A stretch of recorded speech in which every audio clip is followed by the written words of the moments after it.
Hello, in front of me I have Realme Narzo 50A Prime, and I'm gonna show you how to format the SD card on this device. First, we need to open the settings, and to do it, swipe upwards on the screen to open the app menu. Scroll down and tap on the settings icon. In settings, scroll down, find the option called storage and tap on it.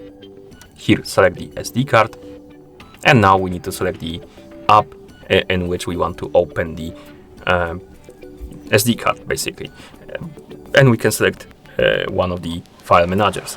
I recommend to use the files by Google, but you can use the file manager if you want to. Then I'm gonna select it and tap on always. And here we have the SD card and list of folders on it, as you can see. Now we can tap on more options icon to open it, open the menu rather, like this. And then tap on the storage settings rather.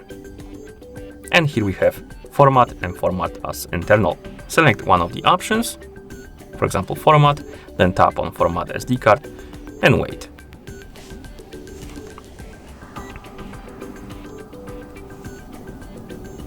And once it's done, you will see this screen. You can tap on done button and our SD card was formatted. And that's how you format the SD card on this device. Thank you for watching. If you found this video helpful, please consider subscribing to our channel and leaving a like on the video.